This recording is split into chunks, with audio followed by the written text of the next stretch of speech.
पूछा था कि ये जेड, सिस, सिन, इथ्रियोस ये सब सेम टाइप की चीजें हैं, तो इसको अपन अलग अलग क्यों कर रहे हैं, अलग अलग नेमिंग क्यों दे रहे हैं?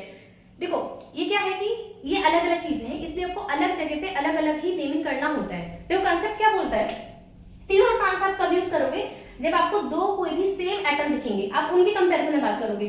जैसे अगर मैं बात करूं Cl, Br, F, Cl, ये क्या है, सिस, ठीक है। अब इन्हीं को अगर मैं theta is equals to 180 degree पे लिख दूं तो क्या हो जाएगा, ट्रांस। सीज और ट्रांस अलग अलग, ये ज्योमेट्रिक आइसोमरेशन कैसे बने, इनकी कनेक्टिविटी सेम है। देखो अगर आप Cl का देखोगे और अगर मैं इसका ट्रांस वाला बनाऊं Cl, Cl, Br and F, this is the trans one. इन दोनों में कनेक्टिविटी सेम है, Cl जिस कार्बन से जुड़ा है वो Br से, Br सब कुछ सेम है।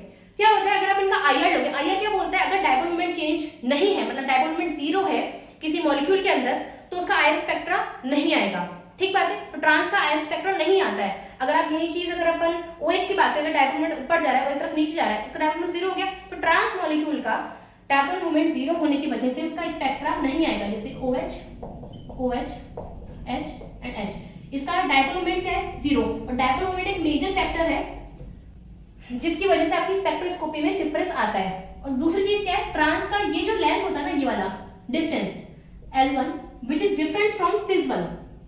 अगर सेम मॉलिक्यूल की बात करें तो L1 L2 डिफरेंस आएगा। सिस और ट्रांस का जो लेंथ है, बॉन्ड लेंथ,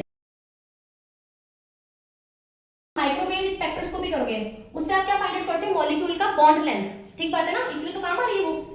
तो इसका जो बॉन्ड लेंथ है वही डिफरेंस आ जाएगा। यहाँ पे अगर आपकी स्पेक्ट्रोस्कोपी किसी दो मॉलिक्यूल को अलग अलग बता रही है तो इट मींस उनमें कुछ कनेक्शन है but they are not identical, right. तो ये है अपने ज्योमेट्रिक आइसोमेरिज्म। अब इसमें ई और जेड कंसेप्ट क्यों आया, क्योंकि कई बार हुआ ये कि मॉलिक्यूल में चारों जो अपने थी ना सब्स्टिट्यूएंट्स वो अलग अलग आने लग गए, Cl लेट्स से H। अब इसमें कैसे बताएंगे, तो इसमें आता है CIP rule. CIP rule same वही है जो आप RS नोमेनक्लेचर के अंदर पढ़ते हो, ठीक है। अभी मैं उसका भी आपको एक रिवीजन दे दूंगी एक क्वेश्चन के साथ।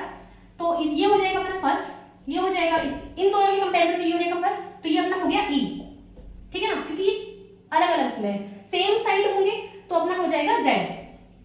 अभी क्वेश्चन अगर अपन कर लेते हैं, आप इसमें Z और E फाइंड आउट करना।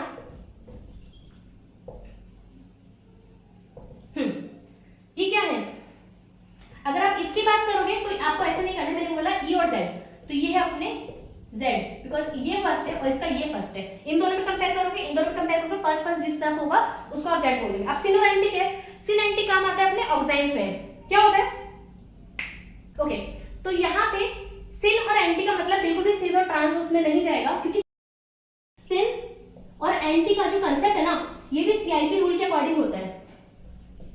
CIP रूल एग्जांपल लेते हैं, हाइड्रोजन ऑक्साइन क्या होता है, CN बॉन्ड एंड ऑक्सीजन, ये ऑक्साइन है, यहाँ पे सपोज करो मैंने लगा दिया CH3, ठीक है। तो ये कंसेप्ट ही कहता है जिस तरफ OH और लोअर प्रायोरिटी ग्रुप होगा इसको अपन बोलेंगे सिन। मुझे पता है आप लोग एंटीज को सोच रहे थे क्योंकि आप सिस और ट्रांस का कंसेप्ट लगा रहे थे, बट दैट्स नॉट ट्रू। कई बार इसका कंसेप्ट सीखना जरूरी हो जाता है। सपोज करो यहाँ पे CH3 है एंड लेट्स से Br, इन दोनों में क्या है, लोअर प्रायोरिटी ये फर्स्ट है ये सेकंड है, लोअर प्रायोरिटी ऊपर वाली है, और OH ऑब्वियसली दिस, तो यहाँ पे ये हो जाएगा सिन। और एंटी मतलब अगर ये चीज यहाँ पे होती, इन दोनों के रिलेशन में अपन देखते हैं। इथ्रियोस क्या होते हैं, इसके लिए कंडीशन होती है कि पहली चीज आपका मॉलिक्यूल जो है वो डायस्टेरियोटोपिक होना चाहिए। डायस्टेरियोटोपिक, देखो सिस और ट्रांस में डायस्टेरियोटोपिक है, बट कौन सा वाला मैं यहाँ पे डायस्टेरियोमर्स बोल रही हूँ, जिसके अंदर कायरल सेंटर हो। और सेकंड इंपॉर्टेंट कंडीशन ये है कि उनमें जो ग्रुप्स हैं वो सेम होने चाहिए कायरल सेंटर पर, जैसे कि CH3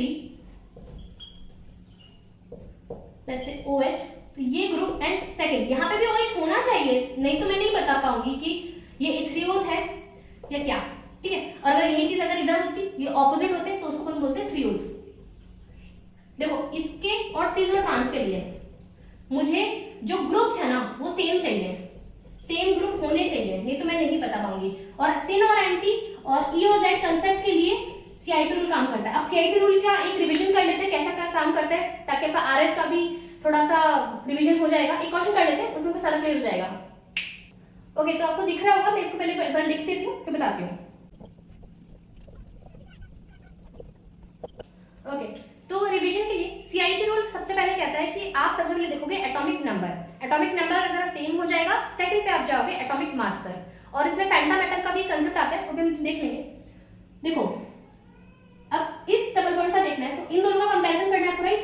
इसकी कनेक्टिविटी क्या है, F C एंड H, ठीक बात है। एक फ्लोरीन से अटैच्ड है, यहाँ पे क्या है CH3, तो अटैच किससे, कार्बन से, और यहाँ पे तीसरा क्या है, हाइड्रोजन, ठीक है। इसमें क्या है, ब्रोमीन H और H, ओके। नेक्स्ट ये तो ऑक्सीजन से अटैच्ड है और ये कार्बन, तो ऑब्वियसली इनमें से तो ये जीत गया, फर्स्ट है। सेकंड, आप पहला आइटम देखोगे, इसका पहला देखोगे तो यहाँ पे ब्रोमीन है, इट इज फर्स्ट, तो इट इज ई। आप आगे को देखने की जरूरत ही नहीं है, जब आप एक सही हो फिर आप दूसरे पे जाओ, फिर उस पे जाओगे, ठीक है। तो नेक्स्ट इज, अगर अपन इसमें बात करें कार्बन, तो ठीक है। और फैंटम एटम क्या बोलता है, अभी डबल बॉन्ड है ना, तो आप ऐसे तोड़ो कि कार्बन एक ऑक्सीजन जुड़ा हुआ है और एक ऑक्सीजन कार्बन जुड़ा हुआ है, ये है फैंटम एटम्स, ठीक है। एक इमेजिनरी एटम्स जिनको अपन कंसीडर करते हैं। इसकी कनेक्टिविटी क्या है, ऑक्सीजन हाइड्रोजन।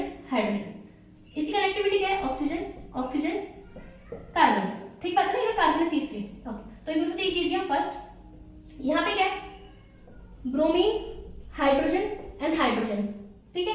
यहाँ पे क्या है, ब्रोमीन कार्बन हाइड्रोजन, ऑब्वियसली अब देखो यहाँ पे ब्रोमीन जीत गया, देन इसमें कार्बन, तो इट इज फर्स्ट, तो ये हो जाएगा मेरा Z, ओके। क्लोरीन है, यहाँ पे कार्बन है, obviously this is first, carbon connectivity क्या है, कार्बन हाइड्रोजन, क्योंकि इसके दो क्या है, हाइड्रोजन, एक ही कार्बन जुड़ा हुआ है। इसकी कनेक्टिविटी क्या है, कार्बन हाइड्रोजन। जब एक ही कार्बन हो गया, नेक्स्ट पे देखो कार्बन और हाइड्रोजन, तो दिस इज फर्स्ट Z। अब H और इसमें क्या, दोनों क्या आइसोटोप्स, एटॉमिक नंबर सेम है, तो इसमें आप एटॉमिक मास पे जाएंगे, दिस इज फर्स्ट, ठीक है ना, ओके। अब इस पे जाते हैं, इसकी कनेक्टिविटी क्या है, कार्बन हाइड्रोजन। अब फैंटम एटम कर लेते हैं अपन, एक कार्बन से जुड़ा हुआ, एक कार्बन से जुड़ा, ठीक है। कनेक्टिविटी क्या हो गई, अब इससे देखो कार्बन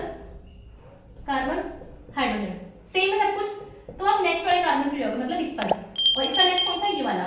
इसकी क्या है, H और H, जबकि इसकी क्या है, कार्बन एंड हाइड्रोजन, कार्बन दूसरा क्या है, हाइड्रोजन, तो ये जीत गया, इज ई। छोटा सा टॉपिक है, बट आई होप कि आपके लिए अब क्लियर है। और RS नोमेनक्लेचर भी क्या होता है, R मतलब क्लॉकवाइज डायरेक्शन, 1 2 एंड 3, आप CIP रूल के अकॉर्डिंग इसमें करोगे, अगर क्लॉकवाइज होगा तो R, और S कब होगा, जब एंटी क्लॉकवाइज होगा। तो आपने सारा रिवीजन कर लिया है, तो ये अपने सारे खत्म हो गए geometrical isomerism. Thank you so much for